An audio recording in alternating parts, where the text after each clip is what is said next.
Olá, meus amigos, tudo bem? Muita paz a todos. Estamos aqui em mais um estudo de terça. Entramos agora um minutinho antes para dar um tempo para o pessoal poder entrar. Ok? Vou botar uma música aqui, ó. Tim e Vanessa. Que a gente possa se entreter um pouco. Mais uns minutinhos a gente começa. Ok?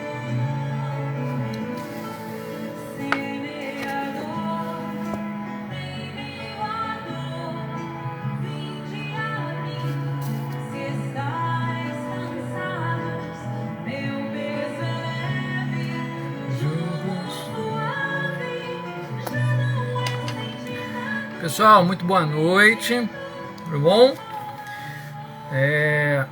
Vamos aqui em mais um estudo nosso de texto, nosso querido Grupo Espírita Missionários da Luz.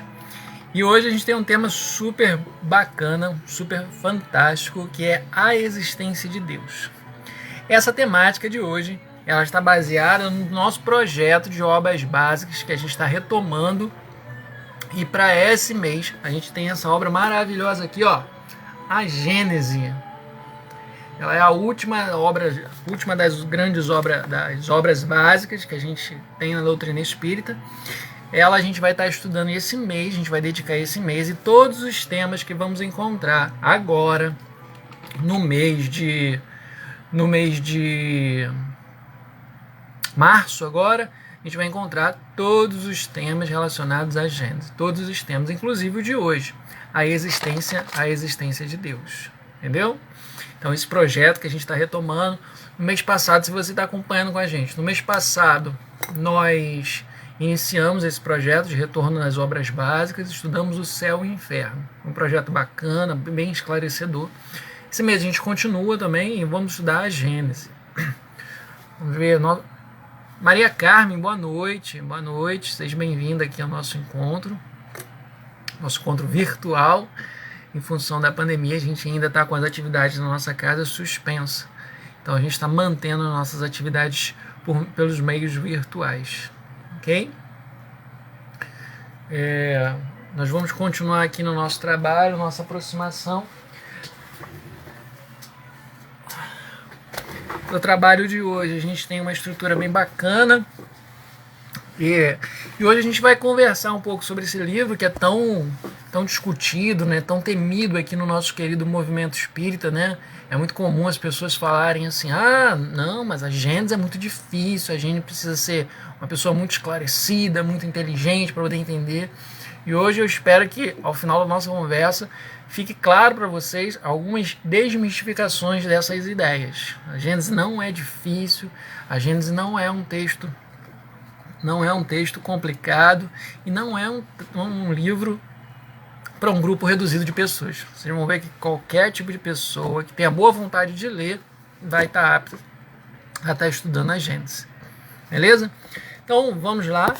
Eu vou ler uma página do livro Força Interior, de Valdomiro Barbosa. E a mensagem diz assim: durma sossegado. Deixe para o dia de amanhã as suas preocupações. Durma tranquilo. Relaxe mentalmente para que a noite possa favorecer-lhes boas e revitalizantes horas de sono. Durma despreocupado para não amanhecer cansado. Sim, mais disposto e confiante na superação de qualquer dificuldade de corpo, mente e espírito revitalizados. Muitas pessoas encontram uma saída para os seus problemas pelos sonhos quando dormem sem tensão.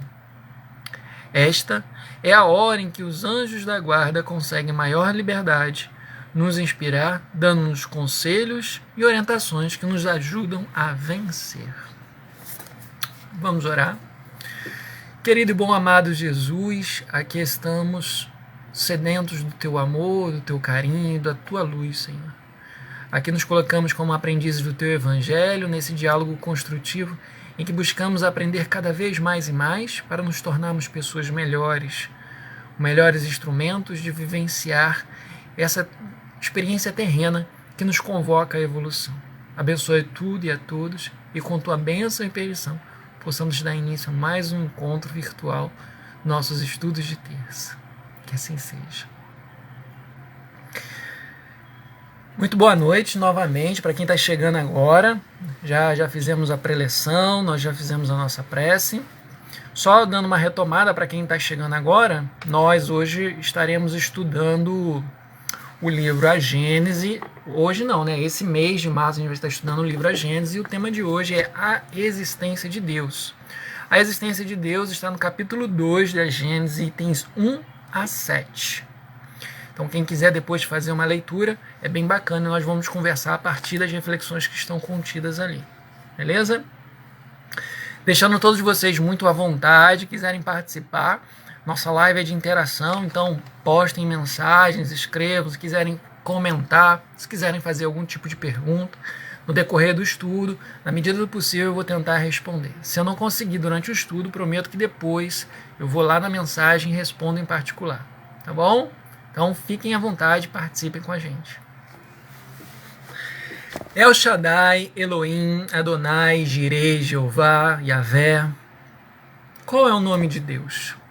Existem tantas definições, tantas buscas de nomear essa força superior, essa força tão grandiosa que nos cerca e que nós conclamamos como sendo a força ao qual nós somos originários, que nós tentamos buscar uma nomenclatura que venha a definir.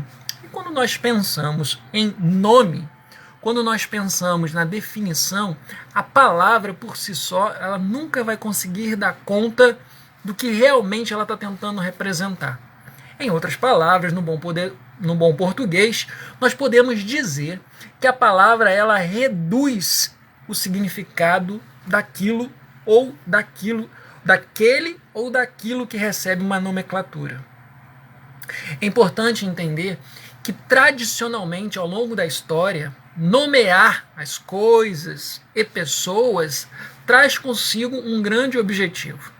Se pensarmos, por exemplo, nas pessoas, tradicionalmente nomeamos, damos nomes aos nossos filhos, inspirado pelo significado do nome, pois está associado ao que desejamos para aquela criança, ou está ligado à ideia de um familiar muito querido, de uma pessoa muito importante na história, que mexe com as nossas considerações. De alguma forma, quando nós nomeamos alguma pessoa ou alguma coisa, nós queremos dizer alguma coisa. Então, se a gente quiser fazer uma tradução bem literal dessa ideia de nomenclatura, de dar nome, podemos dizer que o nome é uma porta para nós podermos entender o que de fato ela está querendo nos sinalizar. O nome traz a ideia, mas o nome por si só nunca vai conseguir trazer a totalidade daquilo. Ora, se vocês olham para mim e falam Rafael Galdino, sim, Rafael Galdino eu conheço, mas a palavra, meu nome, Rafael Galdino, nunca vai dar conta da totalidade que eu sou. Assim como cada um de vocês que estão acompanhando aqui. O nome de vocês não dá conta de tudo. Mas é claro que existem algumas pessoas que são tão marcadas que os seus nomes carregam uma grande carga significativa. E o mesmo também não poderia acontecer diferente com Deus, pois as palavras são criadas por nós. Os nomes que eu acabei de referir no início da nossa conversa são nomenclaturas que visam tentar dar sentido e entendimento a essa força criadora que nos cerca e que nos envolve a todo momento. É uma tentativa de transformar o incompreensível no compreensível. Daí a ideia do nome trazer uma redução. Então, não necessariamente a ideia de reduzir pode ser algo ruim. A ideia da redução pode ser aproximar. A ideia de aproximar. Quando eu aproximo algo que está tão distante, mas que é importante, aquilo passa a ganhar sentido e está associado à minha vivência. Então, quando eu busco dar nomes a Deus, muitas das vezes é muito comum nós trazermos nomes muito próximos à nossa realidade.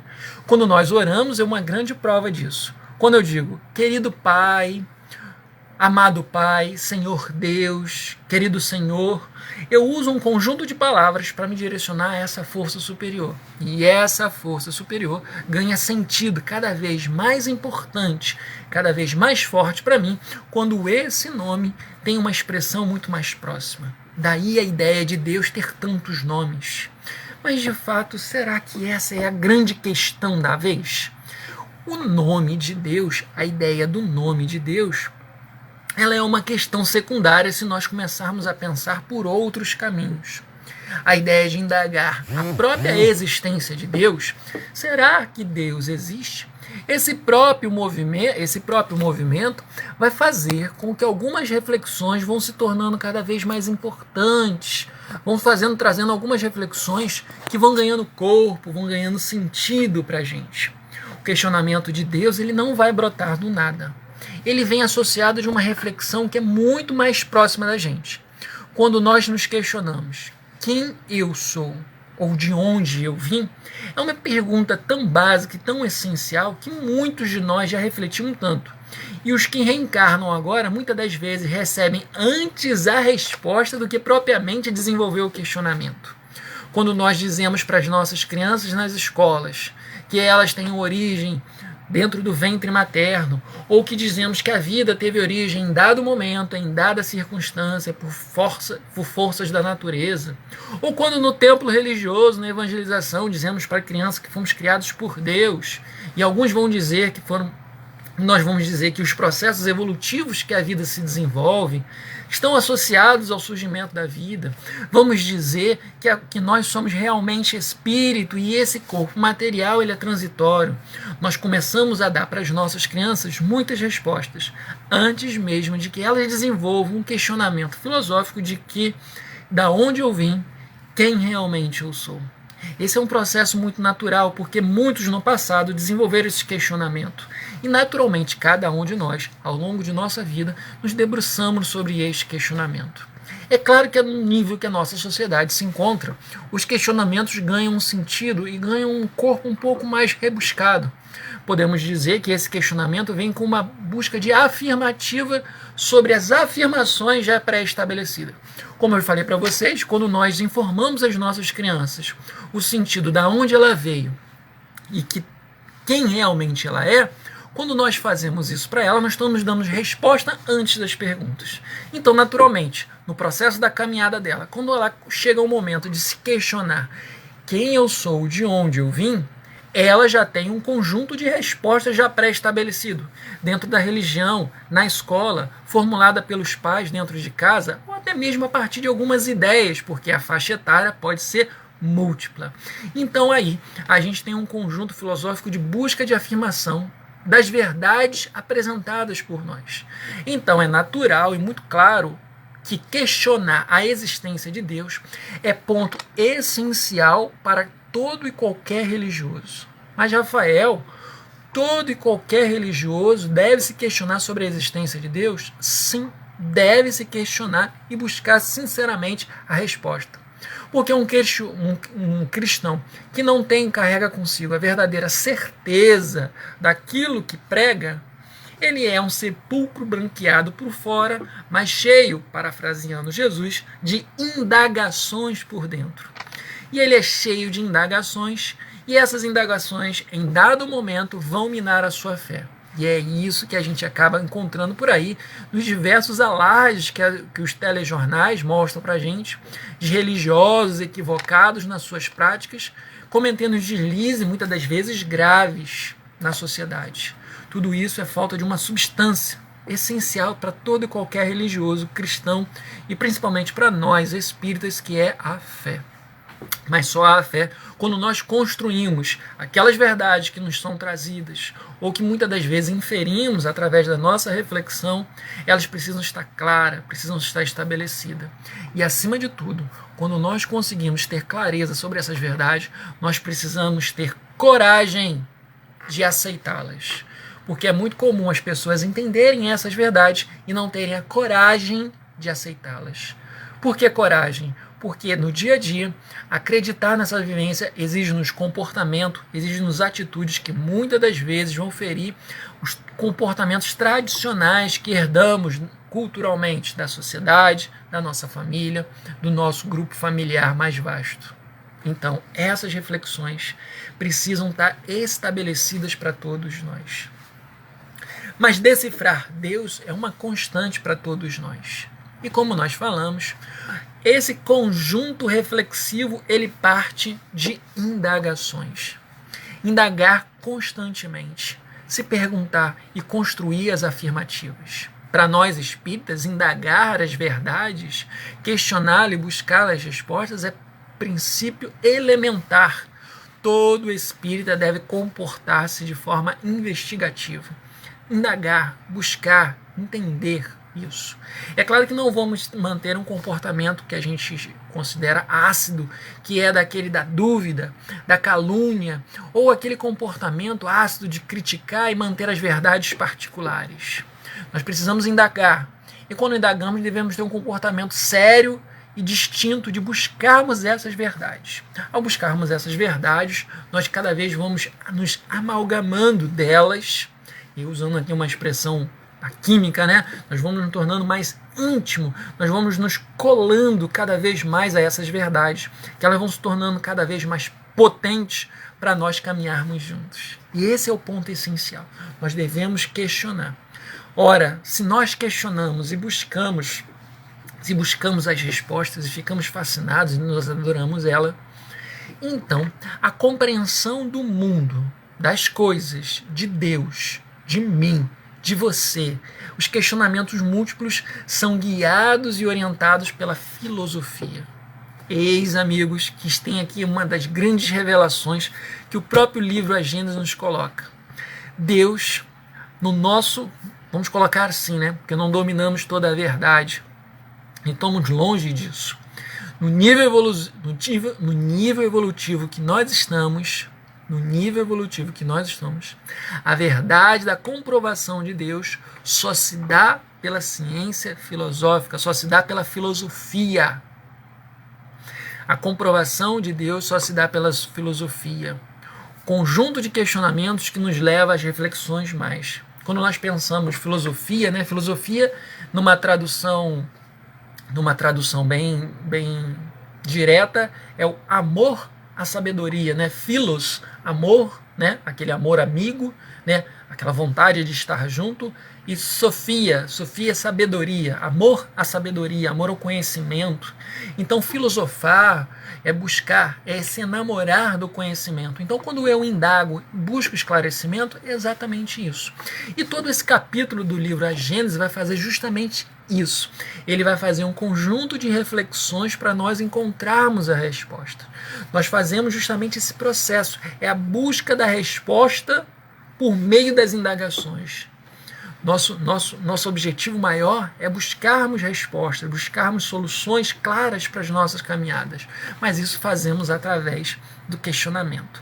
Mas aqui eu dou uma parada porque certamente você deve estar se incomodando aí na cadeira, onde você deve estar fazendo. Se está lavando a louça, deve estar... Mas o que esse rapaz está falando? Como nós podemos só comprovar Deus através da filosofia? E a ciência, Rafael? A ciência não pode comprovar Deus? Pode sim, tudo é possível nesse mundo que nós estamos desenvolvendo. Mas hoje não existe essa compreensão da ciência. A ciência nega a existência de Deus, porque não tem as provas para justamente entender e acreditar isso. Mas eu vou fazer uma experiência aqui com vocês. Suponhamos que a ciência diga que Deus existe. Os vários cientistas se reúnem e vão falar assim: olha, nós investigamos e descobrimos esse processo do desenvolvimento e da criação, e isso aqui realmente condiz com as falas da religião de que Deus existe e cria por essa mão. A ciência comprovou a existência de Deus, estabeleceu isso, está claro. Eu afirmo para vocês, nem todas as pessoas vão acreditar. nem todas as pessoas vão acreditar, porque muitos estabelecem que a melhor resposta para dizer a existência de Deus está nas mãos da ciência, pelo seu caráter comprovatório, né, investigativo, de criar provas. Mas mesmo que existisse Deus, na visão da ciência, muitos negariam e não aceitariam a afirmativa. E posso provar isso. Observem bem. Há quase 500 anos foi comprovado que a Terra é esférica, mantém a sua forma esférica. E hoje vemos um grupo, umas fileiras crescendo cada vez mais, de um grupo de pessoas que não acredita que o planeta é esférico, que o planeta tem uma outra forma, absurdamente. E já foi exaustivamente comprovada por inúmeros experimentos físicos, inúmeras imagens, inúmeros fenômenos que acontecem com a gente só são explicados pela esfericidade da Terra e mesmo assim as pessoas não acreditam. A vacina há mais de 100 anos aqui no Brasil já foi comprovada com sua eficácia, seu desenvolvimento e existem pessoas que negam a ação da vacina. Meus amigos, vocês acham que a ciência conseguiria dar fim à indagação sobre a existência de Deus? Não. A ciência por si só, ela não consegue.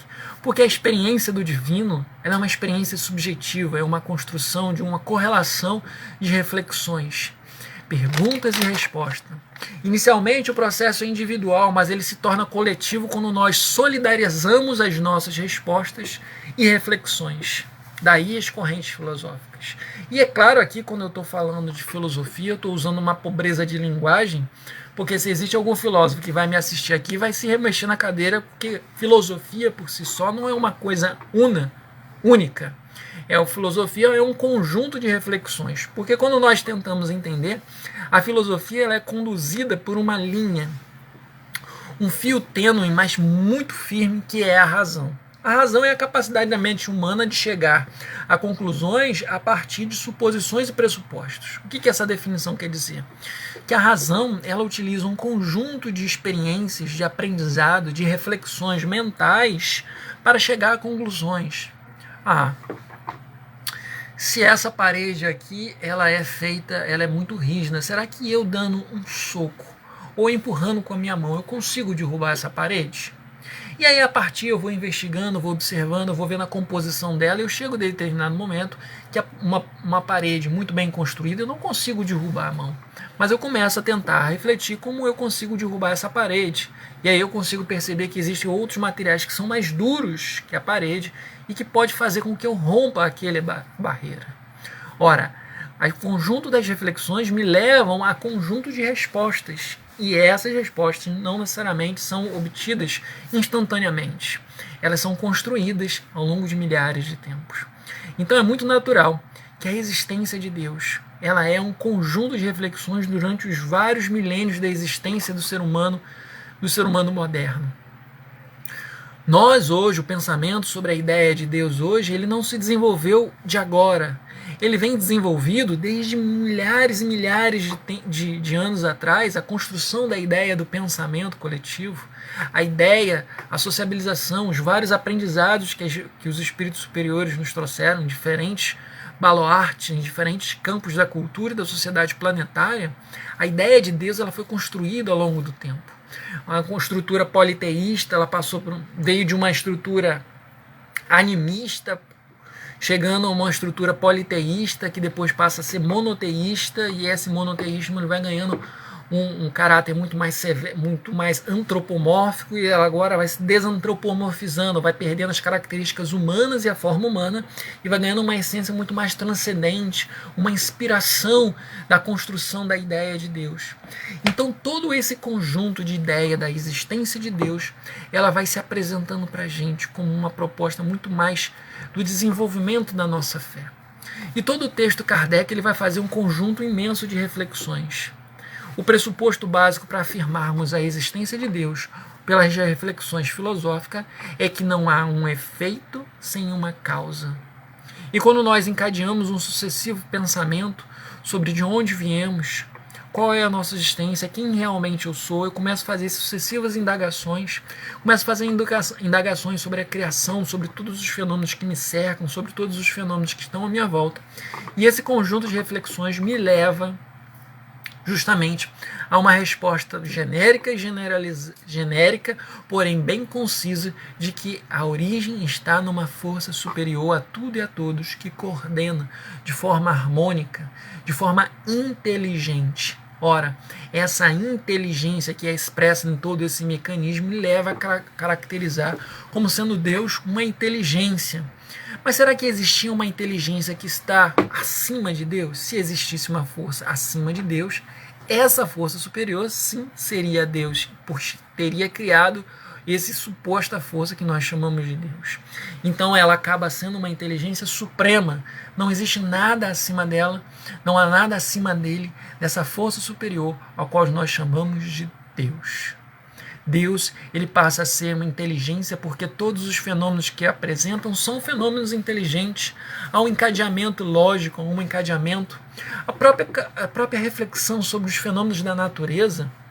A minha amiga Dilneia está aqui, minha amiga de trabalho, trabalha junto comigo, muito própria da área da biologia, ela sabe muito bem disso.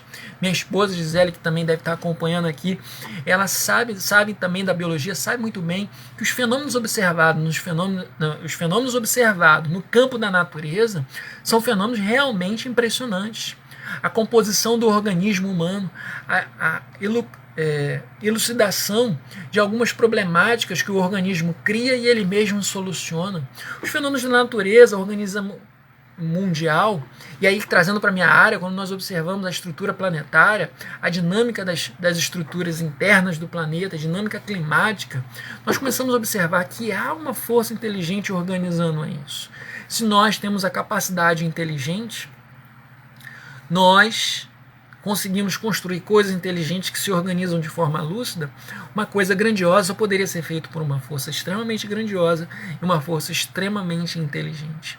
Daí nós observarmos que lá no Livro dos Espíritos, Kardec vai classificar Deus, os espíritos vão trazer informação de que Deus é uma inteligência suprema.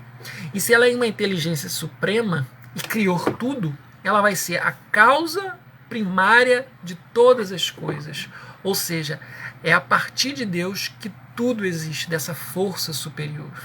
E aí quando a gente se desenvolve e começa a entender um Deus muito mais distante do ser humano, e o ser humano nas suas características antropomórficas, a ideia de que um Deus é um homem de barba, traz muito mais uma ideia muito mais antropomórfica, né? Como forma humana, num processo ainda de engateamento intelectual.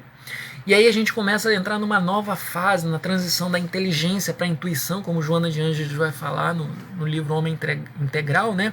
Que é a grande última fase do desenvolvimento do espírito, que é a fase da intuição, né? Que ele sai dos automatismo, entra no instinto, depois ele entra na fase da inteligência, que é a da razão, e entra depois na fase do instinto, né? Que é a fase superior. E nessa fase superior nós conseguimos abstrair essa força criadora, e damos a ideia de uma força superior, uma força como algo imenso, expansivo, que está em todas as partes, como um imenso oceano que tange todas as partes e consegue abranger todas as vidas, ou como a atmosfera que envolve toda a camada externa da Terra, conseguindo estar em todas as partes, tangenciando tudo que está pelo lado externo do planeta. E aí a gente começa a ter uma transcendência dessa capacidade de Deus, dessa grandiosidade. E a grande dificuldade de nós entendermos de fato a existência de Deus está nas nossas pequenez, na nossa própria limitação. Porque é muito natural nós, num processo de caminhada evolutiva, nós tentarmos nos espelhar ou reduzir aquilo que está grande. Daí a gente volta ao princípio do nome. Quando nós damos um nome, nós estamos tentando reduzir. Quando eu falo que essa força criadora é Deus, eu estou trazendo um conjunto de significados. Até mesmo nós espíritas, na primeira pergunta do primeiro livro das obras básicas, quando se indaga que é Deus, e perceba a inteligência de Kardec, a sabedoria em não dizer quem é Deus, porque a expressão quem traz uma conotação muito mais pessoal, muito mais humana. E quando eu digo que, eu crio uma amplidão de algo que pode estar muito mais além do ser humano. Quando eu digo que é Deus, eu estou dando margem a novas possibilidades. E quando os Espíritos trazem para a gente a definição clara e direta de que Deus é a causa primária de todas as coisas e a inteligência suprema, é claro que esse conjunto expressivo ele é uma redução para que nós consigamos entender. Mas por que se reduz a ideia de Deus? Pelo simples e único fato de nós não conseguirmos ainda compreender a grandiosidade da criação, muito também do Criador. A nossa pequenez em compreender isso, a nossa capacidade limitada, nos leva a compreensões limitadas. E o grande instrumento para nós é sabermos que somos limitados. Quando nós temos a certeza e a capacidade de trabalhar e utilizar a nossa limitação como uma ferramenta de crescimento, nós sempre estaremos nos indagando para saber mais e mais de onde e quem é Deus. Pois o nome de Deus, ele é uma apequenação, uma diminuição daquilo realmente que Deus é para todos nós. Meus queridos amigos, que Jesus possa abençoar tudo e a todos, que o bom e amado Mestre Jesus envolva cada um de vocês. Foi muito bom estar com vocês aqui. Agradeço aqui a participação dos amigos que mandaram mensagem aqui. Nossa amiga Maria Carmen, a Denise Monteiro, seu Orlando Alves, a Carla, que é a nossa diretora do Grêmio, Carla Giori, Junéia, nossa amiga do trabalho, o amigo Roosevelt, nossa, quanto tempo, a dona Silvia Galdino, popularmente conhecida como minha mãe, está aqui conosco acompanhando isso. A gente agradece a todos e vamos fazer a nossa prece final. Querido Jesus, bom e amado Mestre, te agradecemos a oportunidade, Senhor. Envolva cada coração que o Senhor nos proporcionou dialogar e apresentar esses pequenos apontamentos de nós ainda tão inferiores, Senhor. Que possamos estar contigo, pois sabemos que Tu estás conosco sempre. Que assim seja. Muita paz a todos, que Jesus abençoe vocês hoje, agora e sempre.